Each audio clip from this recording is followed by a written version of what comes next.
Welcome to the Chronicles, told by the Oracle. Cases of the missing, murdered, and unsolved. I'd like to thank everyone for watching today, and don't forget to head over to thecertifiedoracle.com where you'll find source information for today's episode. And be sure to hit that like and subscribe button so you never miss a case. Let's get started with Chronicle number 31, the Martha Leanne Green case. The year was 1987. The world population had reached 5 billion. Aretha Franklin was the first woman to be inducted into the Rock and Roll Hall of Fame.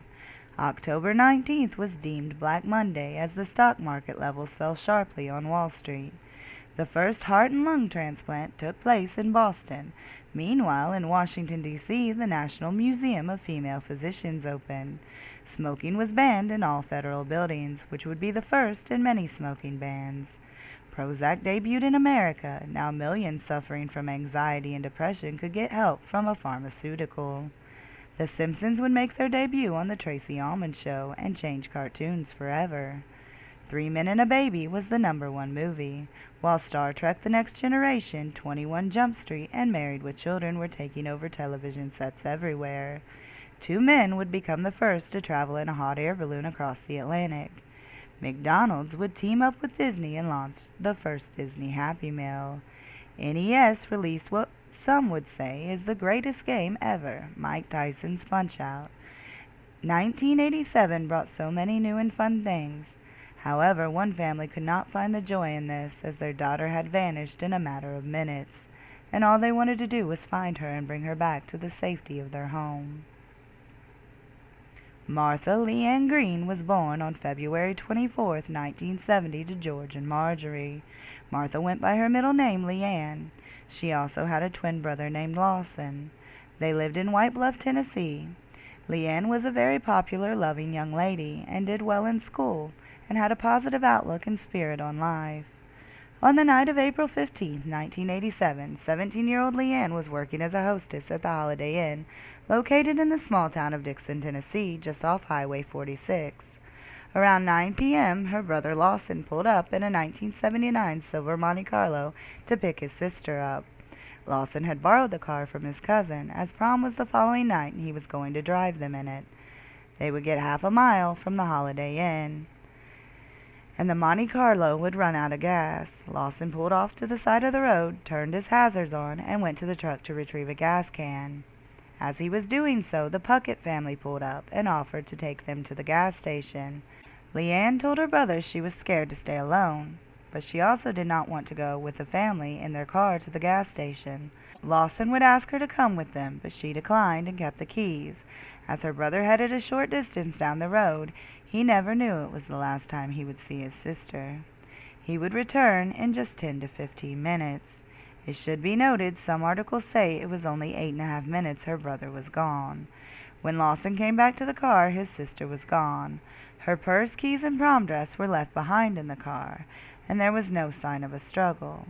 Some articles do say that her prom dress and shoes were left behind on her bed. At 10 p.m., her parents would call the police and report their daughter missing. Marjorie said Leanne would not have gotten into a car with someone she did not know, and this seems to be true, as she did not want to get in the Puckett family car. When police arrived, they would tell Marjorie they had to make sure Leanne was not with another family member or at a friend's home before they would start looking for her. This flabbergasted Marjorie, and she would spend the entire night calling everyone she could think of to try to find Leanne. She talked to the police the next day, and they knew it was a serious matter and Leanne had not left on her own. The local police would contact the Tennessee Bureau of Investigation and ask for assistance. The TBI would tell them they couldn't come at the moment because the man assigned to the case had already worked the maximum number of hours for the week. It would take the TBI 5 days to get involved in the search for Leanne. The lack of police effort would cause lots of potential evidence to be lost. As George, Leanne's dad, would tell the media, the police did not impound the car for a couple of days, and several people looked through the car in an effort to help. Lawson even took the car out for a drive looking for his sister before it was taken into police custody. losing any evidence on or inside the car. A 10-square-mile search was executed but would turn up no sign of Leanne. The police would say they were looking for a wine or rust-colored Ford. They never gave a make on the vehicle. They would only say it was seen in the area at the time Leanne vanished. There was a lack of leads in the case, and after only 3 short days, the search for Leanne was called off. The police would announce one suspect in the case, a man named Robert Richards. In August of 1987, he confessed to killing Leanne. At the time, he was incarcerated in Tiptonville, Tennessee, on aggravated assault and rape charges. It should be noted that these charges occurred after Leanne had vanished. In June of 1987, the Germantown police issued a misdemeanor citation to Robert for impersonating a police officer. When Robert was pulled over, he had a Shelby County Sheriff's hat on and showed the officer a badge. 1 month prior, he had been in Shelby County Emergency Service training course, where he purchased his own uniform. This branch would work a lot with large-scale missing persons cases. More than a few friends would come forward and say Robert had several police uniforms, and they had seen them on more than one occasion. A former girlfriend would come forward and state she had been in the car with him on the night he pulled over 2 boys for speeding. At the time, she thought he was somehow involved with law enforcement. However, she saw him harass the 2 boys and let them go. This is when she knew he was no police officer and something was not right with him. Robert would try to abduct a young lady in July of 1987. He put blue flashing lights on in the truck he was driving and pulled over a young lady. He instructed her to exit the vehicle, where he placed her in handcuffs. By some miracle, she was able to talk him out of taking her and let her go. For 3 more years, he would confess and recant his statements on the murder of Leanne Green. Robert would take police to several locations he said Leanne was buried at, and all the spots turned up no sign of Leanne.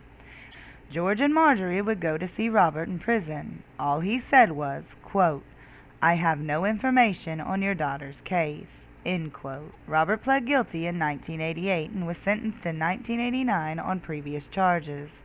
It was found out Richard had been visiting the area at the time Leanne was abducted, but he could never be placed in Dixon on the night Leanne vanished. Robert would be killed in prison in July of 1991. He is still the prime suspect in Leanne's disappearance to this day. In 1994, with a heavy heart, her family asked the court to declare her legally dead. Marjorie would pass away in 1997 before her daughter was legally declared dead in 1999. In 2021, police said they had followed over 1,000 leads and nothing had turned up. The family is still seeking answers and justice. If you have any information on this case, please call the Dixon County Sheriff's Office at 615-789-4130 or the Tennessee Bureau of Investigation at 1-800-TBI-FIND. Once again, that's the Dixon County Sheriff's Office at 615-789-4130 or the Tennessee Bureau of Investigation at 1-800-TBI-FIND. I'd like to thank everyone for watching, and don't forget to hit that like button, subscribe, and share this case so I can continue helping families of the missing, murdered, and unsolved.